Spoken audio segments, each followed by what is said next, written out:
All these promotions are very excited about Asia, especially India, because of our population. The first Indian at PFL, which is going to be amazing. Now, the deal wasn't easy to be cracked, but since I've been talking about Fighter Pay, because eventually what you get in your pocket is what matters. We've got Matrix Fight Night building up in the country, and trust me, the pay is spectacular. Welcome back everyone to the LockerRoom India YouTube channel. And today with us we have the force behind ONE Dojo, MMA analyst, MMA commentator for MFN, Rahul Chhabra, to talk about everything Indian MMA. So Rahul, great to finally have this chat. I'm so excited, especially with this year. It's going to be crazy. First, it started off with Bhavati fighting for the title at Fierce Fighting Championship.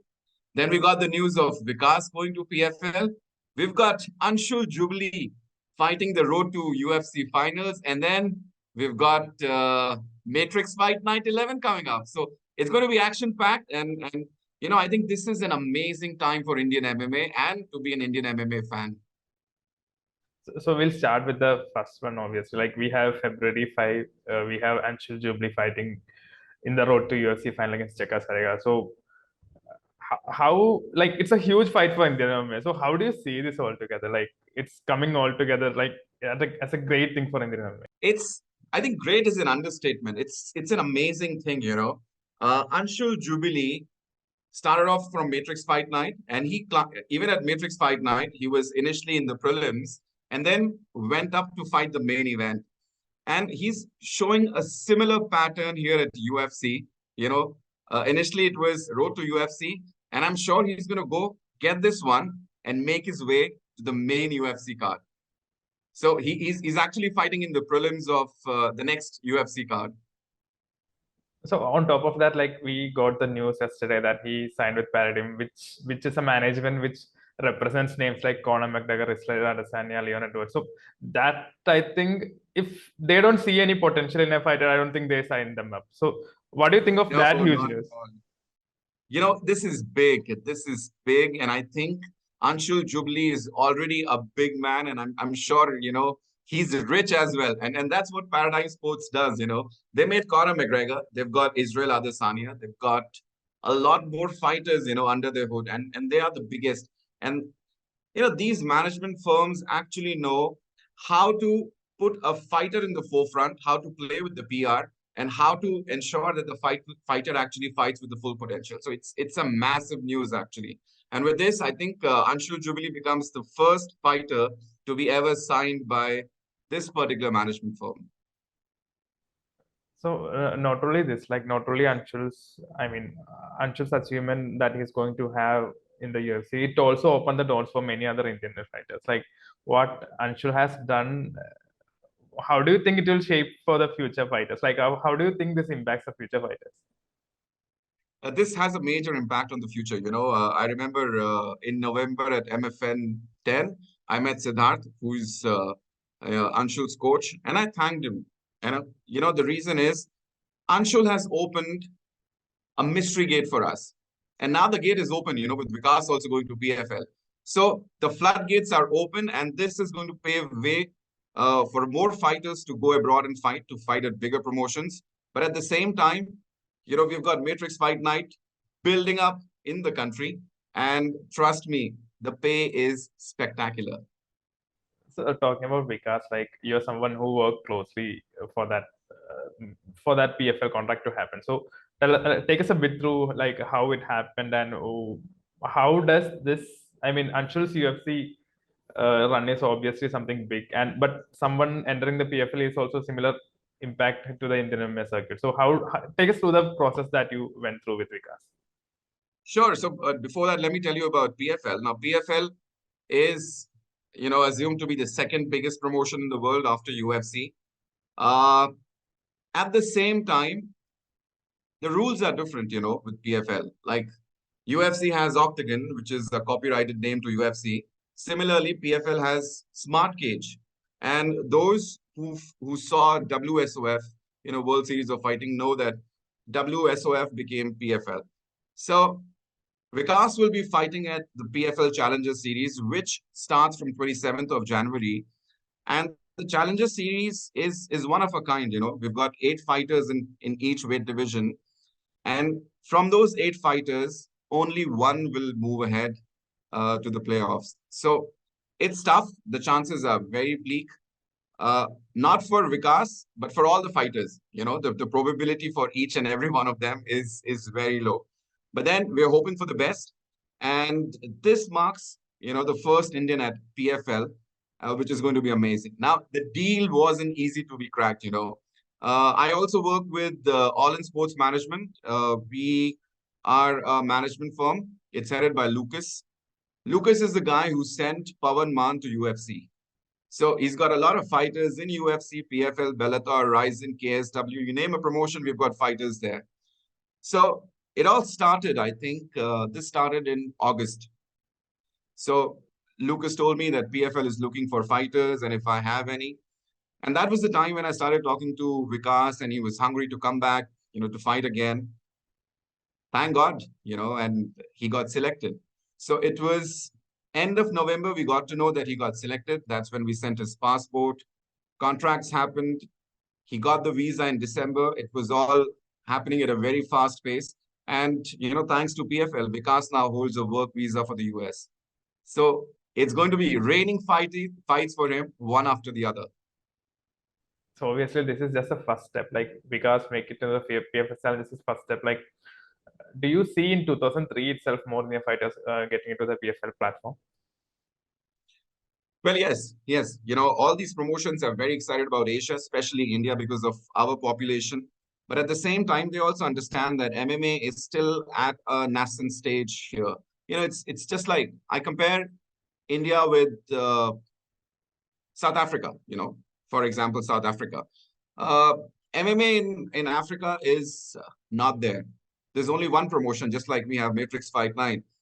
In South Africa, we only have EFC, which is doing good. So a lot of promotions actually target India, but at the same time, they know that we are still growing. We're not at that stage. And this is where Brazil was, 20, 25 years back. And then there was a massive spurt, and we had champions like Jose Aldo and many others.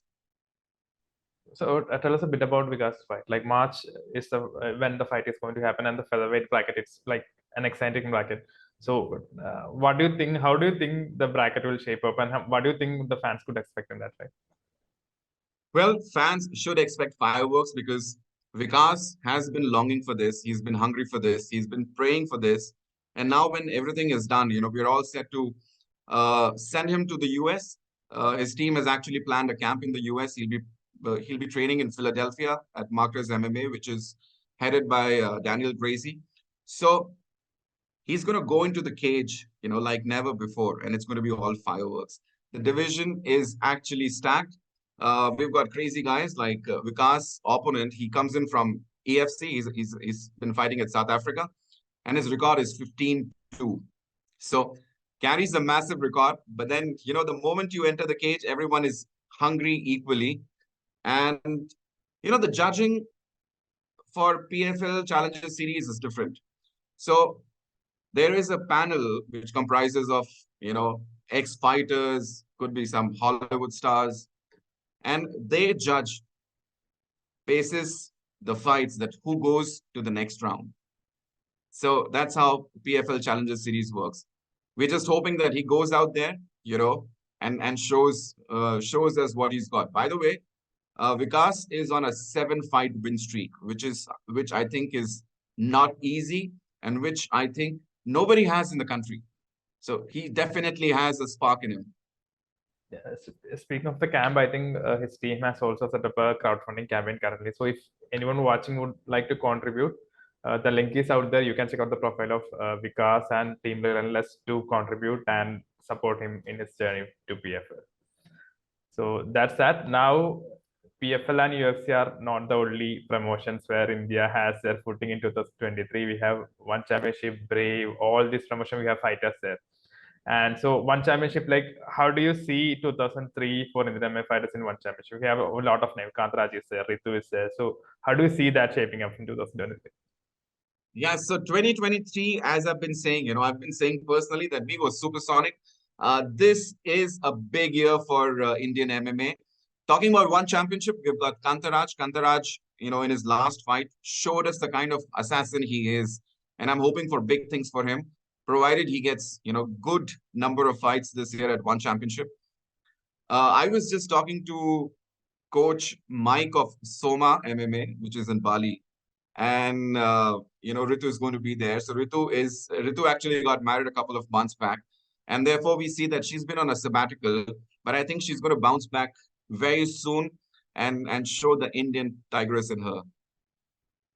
So one more name I like to throw in here is Sumit Bhyan. So Sumit actually won the Best Fighter award at the Gamma Asian Championship, and he earned himself a ONE Lumpinee contract. So he's also expected to fight somewhere in February, March in ONE Lumpinee. So do you think more fighters will be there in ONE Lumpinee this time around, aside Sumit Bhyan, who earned his way into that thing? Yes, I don't know about the status of the contract at ONE Lumpinee because I've been talking to Sumit Bhyan, but sorry, Indian fighters now winning the world championships like Gamma.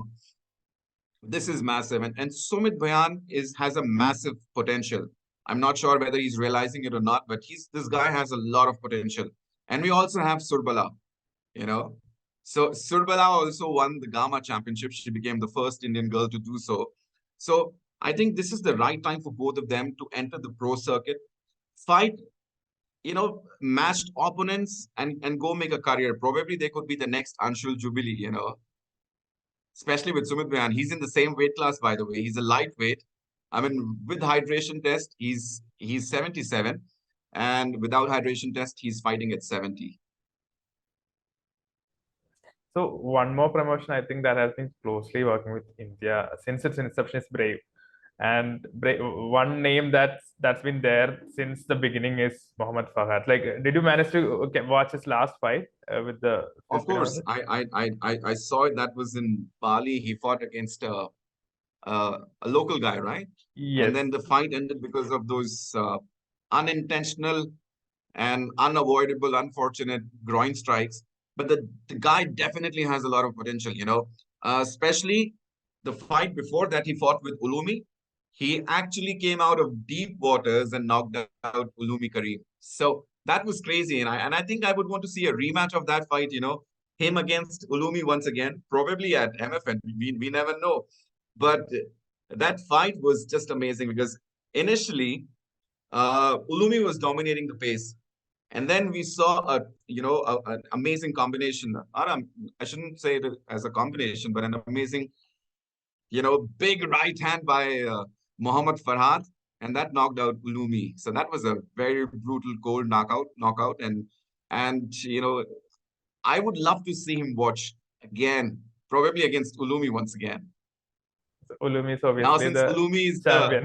Now since Ulumi is the bantamweight champion, so that's what. And then the beautiful thing about MMA is that unlike other sports, there's no rivalry. Though there's a lot of violence inside the cage, but outside the cage, it's all brotherhood. And I think I've made the best of the friends in MMA. Can you imagine a Pakistani fighter is a champion in an Indian promotion? We've got border rivalry, which is like more than 50 years old. Um, People call us enemy nations, but look at us. MFN is uniting nations by violence, by fighting. That's the irony, but that's what this sport is supposed to do. So that was my last topic, like MFN.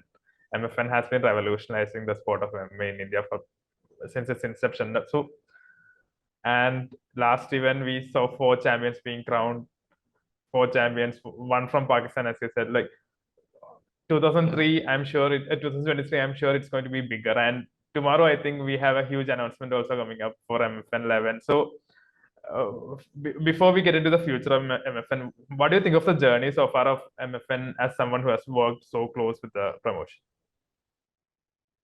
MFN has a huge potential, and unlike other promotions, which you see across the globe, what these promotions do is they try to create stories around the fighters, which could be a fake narrative as well. But Matrix Fight Night is all about the fighters. They are true to the values, and that's what we see. Just like India, MMA is growing up fast in many other countries. But trust me, no other country, fighters get paid and treated as good as MFN does. You compare it with any country, wherein wherein MMA is growing. Trust me, the kind of money, the kind of treatment, the kind of opportunities that Matrix Fight Night is giving, it's not there. It's not there. So I can't disclose, but since I've been talking about fighter pay, because eventually what you get in your pocket is what matters. Starting pay at LFA, Legacy Fighting Alliance, which is big in the US, which is a feeder to UFC, is almost half of what MFN pays to a beginner. So that's a massive difference. And especially, you look at the kind of bouts that they make, you look at the kind of champions, they make. Pooja Tomar, for example, she's been fighting all her life, initially wushu. Look at the fame that she's got after fighting at Matrix Fight Night, especially after knocking out Killer B. That was one grudge match that I was looking at. Uh, Cobra Queen, Jojo Rajkumari. So MFN is also doing an amazing, thing for women MMA fighters. And across Asia, I talk to a lot of fighters. They just tell me one thing: is there an opportunity to fight at MFN? You talk about fighters in Malaysia, fighters in Indonesia, talk about fighters uh, in Iran. We also had Kyrgyzstan last time. So everyone's dying to get a shot, at MFN. And I think with this year, what MFN is going to do is they're going to be putting up more number of events, more number of fights, and it just gets crazy. So let's just wait for tomorrow, which is going to be 26th of January, wherein MFN is going to make some announcements. Even I don't know what announcement it's going to be, but it's going to be amazing. And we saw that the last one had four, championship bouts. Probably the next one could have three more, two more. You never know. And I'm also waiting, especially in this year, 2023. I'm waiting for Shrikant's comeback.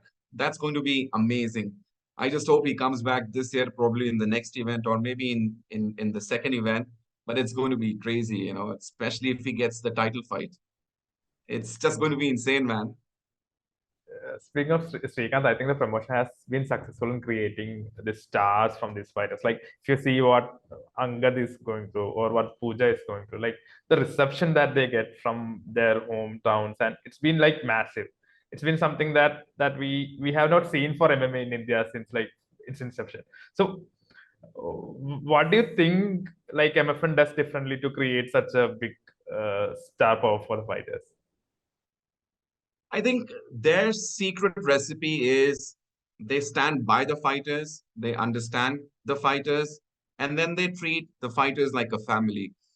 I know the promoters, I know the management, and they're as humble as it could be. Eh, I honestly have no words to describe how courteous, how good, how amazing Aisha ma'am is. How I think I don't have the right words for them, right adjectives for them, but look at Coach Allen. He's always there, and I was amazed. When we were doing IMA Nationals and MFN Contenders 2022, 3 straight days, Coach Allen sat with us and did everything that we were doing. Be it announcing on the mic, get ready, or maybe helping us with other things, which was a very big motivation for all of us, because we know that Coach Allen is a stalwart. I remember when I was fighting amateurs way back in 2014, 15, he was an official there. He was the one who was doing events. And now, we are with him, and we see him working harder and sleepless, I should say, like us. So they are humble to the ground. They understand the fighters. They understand what a fighter needs. Eventually it's all about a paycheck. Eventually it's all about getting fame. And that's how you make stars.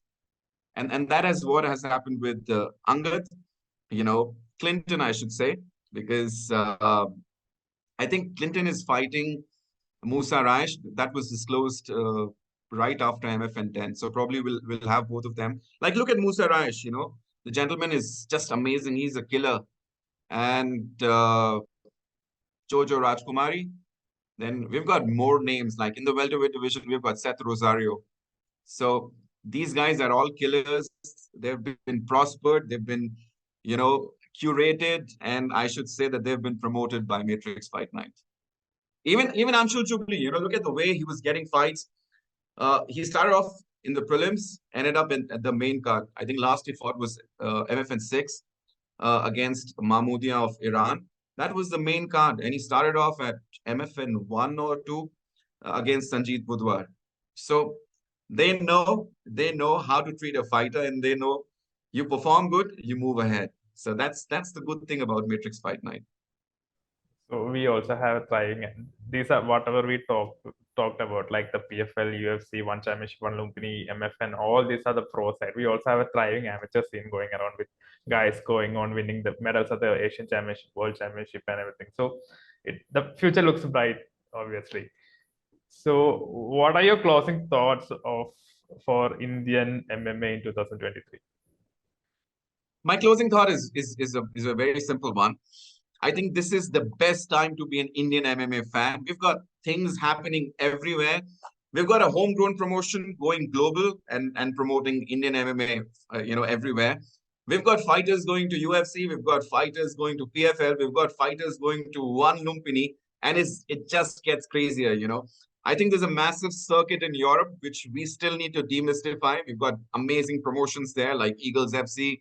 We've got Cage Warriors. We've got KSW in Poland. I think that's next up. We just, if you're an amateur fighter in the country, all you need to do is train hard, go to a good camp, fight good fights, turn into a pro, and trust me, you have an amazing future. And if you're an MMA fan, I've been saying it and I'll say it again. This is the best time to be an Indian MMA fan, because we're there in UFC, in PFL, at One Championship, One Lumpinee. There is, no space that we won't be in the coming years. I think. What do you have to say, Ranjit? Since you mentioned that Europe, and I think we missed a couple of fighters here. I think Naiza FC, we have fighters lined up for 2023. Aitesham, I think Aitesham Ansari is fighting at Naiza. Naiza is going to be tough. Well, and honestly, Naiza is going to be very tough. Naiza has a lot of Dagestani fighters and fighters from Kazakhstan, because Naiza is from Kazakhstan. And this region produces the strongest wrestlers, and of course, the strongest men, just like we see strong men in Nordic countries like Yiri Poika. Did I get his name right? Yiri Poika. I don't know how do you say it. But, we just said the Poika. Yeah. But this region actually produces a lot of crazy fighters. They are strong, they're durable, they are conditioned.